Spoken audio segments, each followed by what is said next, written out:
Welcome to the Bible in 1 Year with Melissa Sykes. Today is January 2nd. Life outside of Eden is hard, and it requires faith in God's promises. Abel's offering of an acceptable sacrifice in worship echoes the promise and sacrifice made by God in the previous story, according to Genesis chapter 3, verses 15 and 21. Cain comes to God on his own terms. God accepts Abel's sacrifice and warns Cain to do what's right. Instead, Cain kills Abel. God replaces Abel with Seth, preserving his promise to Eve regarding her offspring. Two ways of navigating life outside Eden emerge. Seth's descendants worship the Lord by name, while Cain's descendants live outside the presence of God and are characterized by violence, murder, and sexual brokenness. Apparently, the two lineages intermarry. See Genesis chapter 6, verses 1 through 4, and the whole world becomes corrupt, according to Genesis chapter 6, verse 12. Only Noah walks with God by faith, so God instructs Noah to build an ark and sends a flood to judge the rapid spread of sin among his image bearers. Cain, Abel, and Seth, Genesis chapter 4, verses 1 through 26. Now Adam had sexual relations with his wife Eve, and she became pregnant. When she gave birth to Cain, she said, "With the Lord's help, I have produced a man." Later she gave birth to his brother and named him Abel. When they grew up, Abel became a shepherd, while Cain cultivated the ground. When it was time for the harvest, Cain presented some of his crops as a gift to the Lord. Abel also brought a gift, the best portions of the firstborn lambs from his flock. The Lord accepted Abel and his gift, but he did not accept Cain and his gift. This made Cain very angry, and he looked dejected. "Why are you so angry?" the Lord had asked Cain. "Why do you look so dejected? You will be accepted if you do what is right. But if you refuse to do what is right, then watch out. Sin is crouching at the door, eager to control you, but you must subdue it and be its master." One day, Cain suggested to his brother, "Let's go out into the fields." And while they were in the field, Cain attacked his brother Abel and killed him. Afterward, the Lord asked Cain, "Where is your brother? Where is Abel?" "I don't know," Cain responded. "Am I my brother's guardian?" But the Lord said, "What have you done? Listen, your brother's blood cries out to me from the ground. Now you are cursed and banished from the ground, which has swallowed your brother's blood. No longer will the ground yield good crops for you, no matter how hard you work. From now on, you will be a homeless wanderer on the earth." Cain replied to the Lord, "My punishment is too great for me to bear. You have banished me from the land and from your presence. You have made me a homeless wanderer. Anyone who finds me will kill me." The Lord replied, "No, for I will give a sevenfold punishment to anyone who kills you." Then the Lord put a mark on Cain to warn anyone who might try to kill him. So Cain left the Lord's presence and settled in the land of Nod, east of Eden. Cain had sexual relations with his wife, and she became pregnant and gave birth to Enoch. Then Cain founded a city, which he named Enoch, after his son. Enoch had a son named Irad. Irad became the father of Mehujael. Mehujael became the father of Methushael. Methushael became the father of Lamech. Lamech married two women. The first was named Ada, and the second was Zillah. Ada gave birth to Jabal, who was the first of those who raised livestock and live in tents. His brother's name was Jubal, the first of all who play the harp and flute. Lamech's other wife, Zillah, gave birth to a son named Tubal-Cain. He became an expert in forging tools of bronze and iron. Tubal-Cain had a sister named Naamah. One day, Lamech said to his wives, "Ada and Zillah, hear my voice. Listen to me, you wives of Lamech. I have killed a man who attacked me, a young man who wounded me.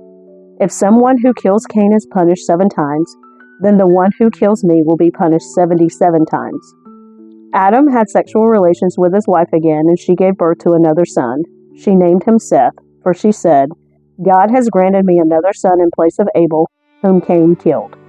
When Seth grew up, he had a son and named him Enosh. At that time, people first began to worship the Lord by name. From Adam to Noah, Genesis chapter 5, verses 1 through 32. This is the written account of the descendants of Adam. When God created human beings, he made them to be like himself. He created them male and female, and he blessed them and called them human. When Adam was 130 years old, he became the father of a son who was just like him, in his very image. He named his son Seth. After the birth of Seth, Adam lived another 800 years, and he had other sons and daughters. Adam lived 930 years, and then he died. When Seth was 105 years old, he became the father of Enosh. After the birth of Enosh, Seth lived another 807 years, and he had other sons and daughters. Seth lived 912 years, and then he died. When Enosh was 90 years old, he became the father of Kenan. After the birth of Kenan, Enosh lived another 815 years, and he had other sons and daughters. Enosh lived 905 years, and then he died. When Kenan was 70 years old, he became the father of Mahalalel. After the birth of Mahalalel, Kenan lived another 840 years, and he had other sons and daughters. Kenan lived 910 years, and then he died. When Mahalalel was 65 years old, he became the father of Jared. After the birth of Jared, Mahalalel lived another 830 years, and he had other sons and daughters. Mahalalel lived 895 years, then he died.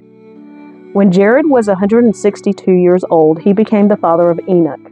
After the birth of Enoch, Jared lived another 800 years, and he had other sons and daughters. Jared lived 962 years, and then he died. When Enoch was 65 years old, he became the father of Methuselah. After the birth of Methuselah, Enoch lived in close relationship and fellowship with God for another 300 years, and he had other sons and daughters.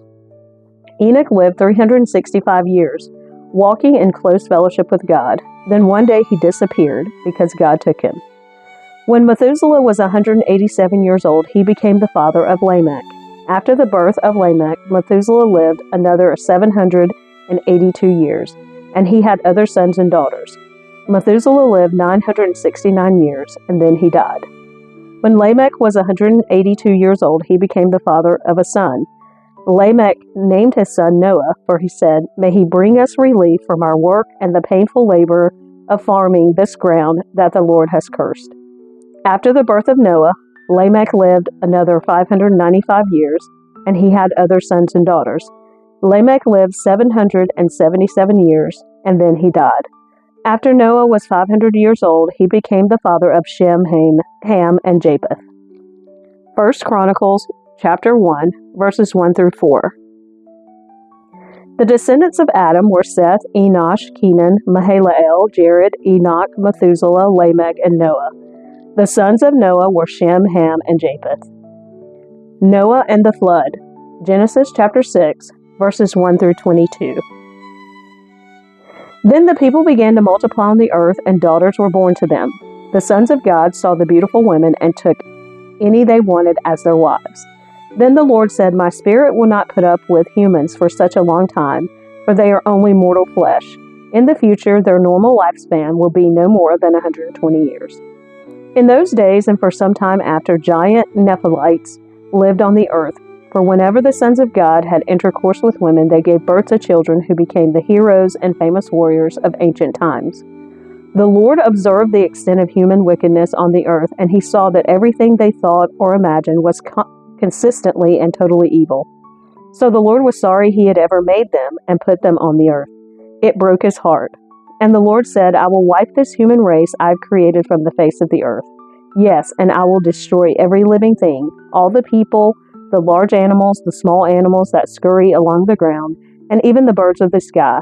I am sorry I ever made them." But Noah found favor with the Lord. This is the account of Noah and his family.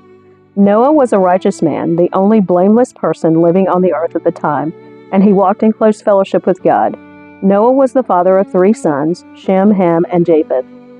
Now God saw that the earth had become corrupt and was filled with violence. God observed all this corruption in the world, for everyone on earth was corrupt. So God said to Noah, "I have decided to destroy all living creatures, for they have filled the earth with violence. Yes, I will wipe them all out along with the earth. Build a large boat from cypress wood and waterproof it with tar inside and out. Then construct decks and stalls throughout its interior. Make the boat 450 feet long, 75 feet wide, and 45 feet high. Leave an 18-inch opening below the roof all the way around the boat. with a door on the side, and build 3 decks inside the boat, lower, middle, and upper. Look, I am about to cover the earth with a flood that will destroy every living thing that breathes. Everything on the earth will die. But I will confirm my covenant with you. So enter the boat, you and your wife and your sons and their wives. Bring a pair of every kind of animal, a male and a female, into the boat with you to keep them alive during the flood. Pairs of every kind of bird and every kind of animal, and every kind of small animal that scurries along the ground, will come to you to be kept alive, and be sure to take on board enough food for your family and for all the animals. So Noah did everything exactly as God had commanded him.